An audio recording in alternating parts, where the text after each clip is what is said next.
নমস্কার বন্ধুরা, সবাইকে স্বাগত আজকের একটি নতুন ক্লাসে। তোমাদের যাদের লক্ষ্য এসএলএসটি এক্সাম তাদের জন্য আজকের এই ক্লাসে আমি আলোচনা করব বিভিন্ন সাহিত্যিকদের সাহিত্য জগতে প্রথম আত্মপ্রকাশ কোন গল্প, কবিতা ও প্রবন্ধের মাধ্যমে কোন পত্রিকায় কত খ্রিস্টাব্দে। এই আত্মপ্রকাশ থেকে পরীক্ষাতে কিন্তু প্রশ্ন এসে থাকে, তাই তোমরা চাইলে এগুলো খাতায় একবার নোট করে নিতে পারো, কারণ তোমাদের পরীক্ষার সময় পড়তে সুবিধা হবে এবং তোমাদের সহজেই কিন্তু এগুলো মনে থাকবে।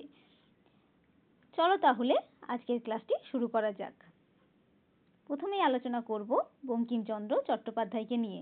আমি কিন্তু প্রশ্নগুলো বলছি না, আমি সরাসরি তোমাদের উত্তরগুলো বলে দিচ্ছি, তোমরা দেখে নিও।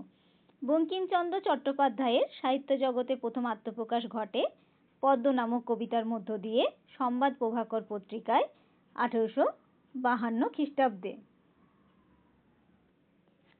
রবীন্দ্রনাথ ঠাকুরের সাহিত্য জগতে প্রথম আত্মপ্রকাশ ঘটে 12 বছর বয়সে লেখা অভিলাষ কবিতার মধ্য দিয়ে তত্ত্ববোধিনী পত্রিকায় 1874 খ্রিস্টাব্দে। মধুসূদন দত্তের সাহিত্য জগতে প্রথম আত্মপ্রকাশ ঘটে ভিশন অব দ্য পাস্ট এবং দ্য ক্যাপটিভ লেডি রচনার মধ্য দিয়ে মাদ্রাজ সার্কুলেটর পত্রিকায়।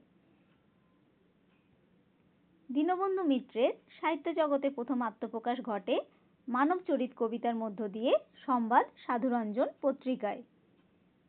নজরুল ইসলামের সাহিত্য জগতে প্রথম আত্মপ্রকাশ ঘটে বাউন্ডুলের আত্মকাহিনী রচনার মধ্য দিয়ে সওগাত নামক মাসিক পত্রিকায় 1929 খ্রিস্টাব্দে।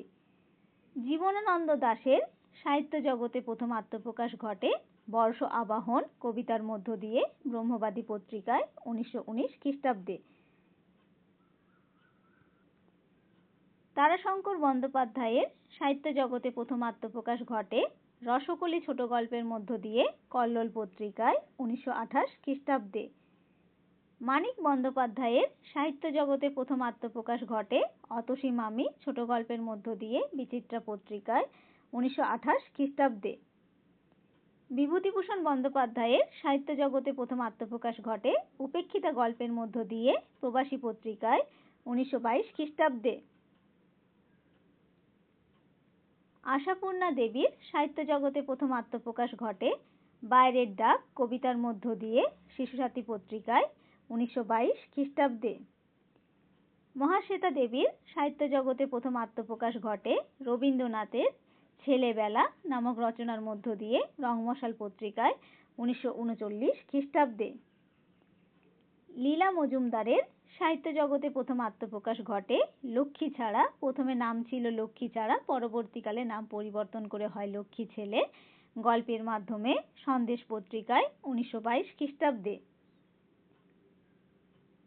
শঙ্খ ঘোষের সাহিত্য জগতে প্রথম আত্মপ্রকাশ ঘটে দিনগুলি ও রাতগুলি কবিতার মধ্য দিয়ে কীর্তিবাস পত্রিকায় 1953 খ্রিস্টাব্দে।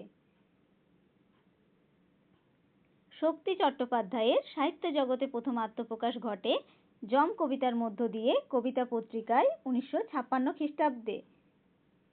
সমরেশ বসুর সাহিত্য জগতে প্রথম আত্মপ্রকাশ ঘটে আদাব ছোট গল্পের মাধ্যমে পরিচয় পত্রিকায় 1946 খ্রিস্টাব্দে। বুদ্ধদেব বসুর সাহিত্য জগতে প্রথম আত্মপ্রকাশ ঘটে যাত্রী নামক কবিতার মাধ্যমে নারায়ণ পত্রিকায় 1921 খ্রিস্টাব্দে।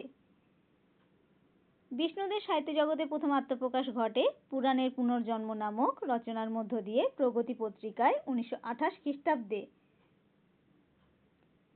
সৈয়দ মুস্তফা আলীর সাহিত্য জগতে প্রথম আত্মপ্রকাশ ঘটে নেড়ে নামক গল্পের মধ্য দিয়ে বিশ্বভারতীর দেওয়াল পত্রিকায় 1922 খ্রিস্টাব্দে। প্রেমেন্দ্র মিত্র সাহিত্য জগতে প্রথম আত্মপ্রকাশ করে শুধু কেরানি নামক রচনার মধ্য দিয়ে প্রবাসী পত্রিকায় 1924 খ্রিস্টাব্দে। প্রমথ চৌধুরী সাহিত্য জগতে প্রথম আত্মপ্রকাশ জয়দেব নামক প্রবন্ধের মধ্য দিয়ে ভারতী পত্রিকায় 1890 খ্রিস্টাব্দে। সুনীতি কুমার চট্টোপাধ্যায়ের সাহিত্য জগতে প্রথম আত্মপ্রকাশ কৃপা শাস্ত্রের অর্থবেদ ও বাংলা উচ্চারণ তত্ত্ব নামক প্রবন্ধের মধ্য দিয়ে বঙ্গীয় সাহিত্য পরিষদ পত্রিকায় 1323 বঙ্গাব্দে। সতীনাথ ভাদুড়ীর সাহিত্য জগতে প্রথম আত্মপ্রকাশ ঘটে জামাইবাবু গল্পের মধ্য দিয়ে বিচিত্রা পত্রিকায় 1931 খ্রিস্টাব্দে। রাজশেখর বসুর সাহিত্য জগতে প্রথম আত্মপ্রকাশ ঘটে শ্রী শ্রী সিদ্ধেশ্বরী লিমিটেড নামক ছোট গল্পের মধ্য দিয়ে ভারতবর্ষ পত্রিকায় 1922 খ্রিস্টাব্দে। যতীন্দ্রনাথ সেনগুপ্তের সাহিত্য জগতে প্রথম আত্মপ্রকাশ ঘটে শীত নামক কবিতার মধ্য দিয়ে প্রবাসী পত্রিকায় 1317 বঙ্গাব্দে। সুভাষ মুখোপাধ্যায়ের সাহিত্য জগতে প্রথম আত্মপ্রকাশ কথিকা নামক গদ্য রচনার মধ্য দিয়ে ফল্গু ম্যাগাজিনে। এই ছিল তোমাদের বিভিন্ন সাহিত্যিকদের সাহিত্য জগতে প্রথম আত্মপ্রকাশের একটা ছোট্ট তালিকা। আশা করছি এই ক্লাসটা তোমাদের অনেকটাই উপকারে লাগবে। তোমাদের ক্লাসটা কেমন লাগলো অবশ্যই জানিও। আর আমার চ্যানেলে যারা নতুন তারা প্লিজ চ্যানেলটা একবার সাবস্ক্রাইব করে নেবে, কারণ আমি তোমাদের জন্য এই রকম গুরুত্বপূর্ণ তথ্য নিয়ে আরও নতুন নতুন ভিডিও আনার চেষ্টা করব। আর ভিডিওটি ভালো লাগলে অবশ্যই লাইক, কমেন্ট ও শেয়ার করে দিও। সকলে ভালো থাকবে, সুস্থ থাকবে। ধন্যবাদ।